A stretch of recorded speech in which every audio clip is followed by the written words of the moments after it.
இது வந்து நம்ம வயலோட ஊன பருத்தி கண்டு தான். ஆனால் இதில் வந்து அவங்க வந்து நம்ம ப்ராடக்ட்டை அவங்க பயன்படுத்தலை இந்த வயலில். ஆனால் அதே இது அது பக்கத்துலேயே தான் நம்ம வயல் இருக்குது. இதில் வந்து நம்ம ப்ராடக்ட்டை அதை பயன்படுத்தணும். ஆனால் அது பார்த்திங்கன்னா அதுக்கு பாதிக்கு மேலே நம்மளோட செடி வளர்ச்சி. அதேமாதிரி பார்த்திங்கன்னா அவங்க செடியோட 10 காய் இருக்குன்னா நம்ம செடியில் வந்து காய் பெருசாகவும் செடியில் காய் அதிகமாகவும் நம்ம மருந்து யூஸ் பண்ண இடத்துல இருக்குது. அதோடய வளர்ச்சியும் பார்த்திங்கன்னா வேறு லெவலில் இருக்குது. வேறு லெவலில் வளர்ச்சிங்கிறது வேறு லெவலில் இருக்குது.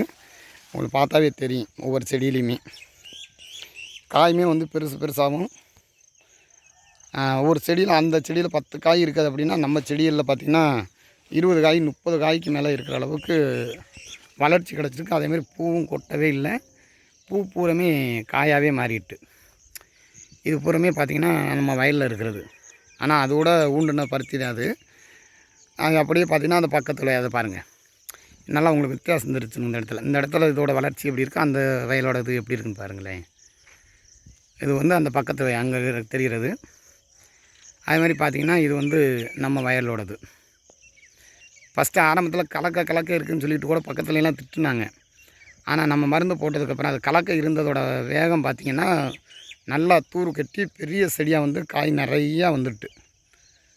இப்போ பக்கத்தில் பார்க்குறவங்க அப்புறம் நீ என்ன போட்டேன்னு கேட்குற அளவுக்கு நம்ம மருந்தோட வளர்ச்சி வேறு லெவலில் இருக்குது. கண்டிப்பாக யாரும் மிஸ் பண்ணாதீங்க. குரோமேஜிக்கு ஃபஸ்ட்டு போஸ்ட்டாகவும் குரோமேஜிக்கும் பண்ணியிருந்தேன், விதைச்சிருந்தேன். அதுக்கப்புறம் குரோமேஜிக்கு எம்எஸ் ஸ்ப்ரே மட்டும்தான் பண்ணேன். 2 டைம் மட்டும் தான் பண்ணியிருக்கு. அதோட பலன் தான் இவ்வளவு பெருசு. ஓகே.